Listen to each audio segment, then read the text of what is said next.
Yeah, it's just I think Johnson is toast. I mean, he was supposed to speak on Saturday at the big AmFest. That's Charlie Kirk's big event out in Phoenix. Arizona, Yep. which is like the biggest event of the year. It's like everybody's got to be there.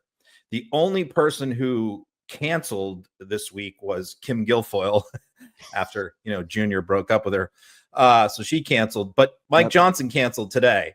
And so what does that tell you? That tells you that he knew he was going to get booed off stage. I mean, he was about to get Lindsey Graham.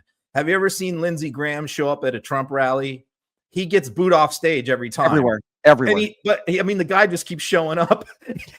It's like it almost like it doesn't bother him. But Mike Johnson was about to get just crucified at that event, and so he knows that, so he canceled. Sure. So I mean, there's so many signs. There's so many people out there that have already said, multiple Republicans have already said that they will not support him for speaker, and that election is in 2 weeks. Let me ask you a question, Ron. And I've been thinking about this.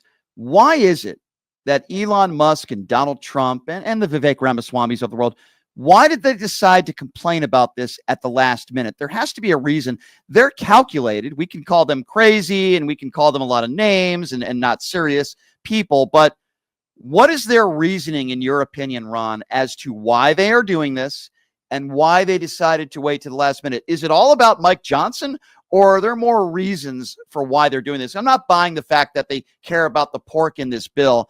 Donald Trump put us $8.2 trillion in debt. It seems to me a lot of people on the far right forget about that when they want to talk about fiscal responsibility. But why do you think they're doing this, Ron, and so late? This is how they do things. They did this with the border bill. James Lankford negotiated that, spent weeks negotiating that. It was reported, mainstream media, basically the parameters of what was in it. Nobody said very much. And then, at the last minute, Trump chimed in and said, I don't like this. I want it tanked. And then all hell broke loose, right? So here we are again, but this time it wasn't Trump. Trump was at the Army-Navy game with Mike Johnson this past weekend. He didn't say a word. There wasn't one word. He was there with a lot of House Republicans who were there. And he didn't say a word to any of them about this. He didn't tweet about it. He didn't post about it on True Social.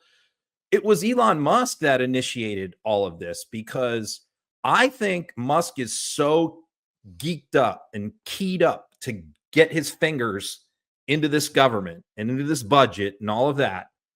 And he's gotten himself so worked up. And this was like the first thing that's come down since the election, is this. Even though we've all known that this day was coming. Right. Part of the fault is Mike Johnson, because he always waits until the last minute to put the results of the deal out. So everybody's in the dark, not knowing the details.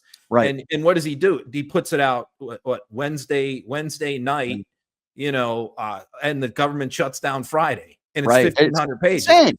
So that's part of the problem.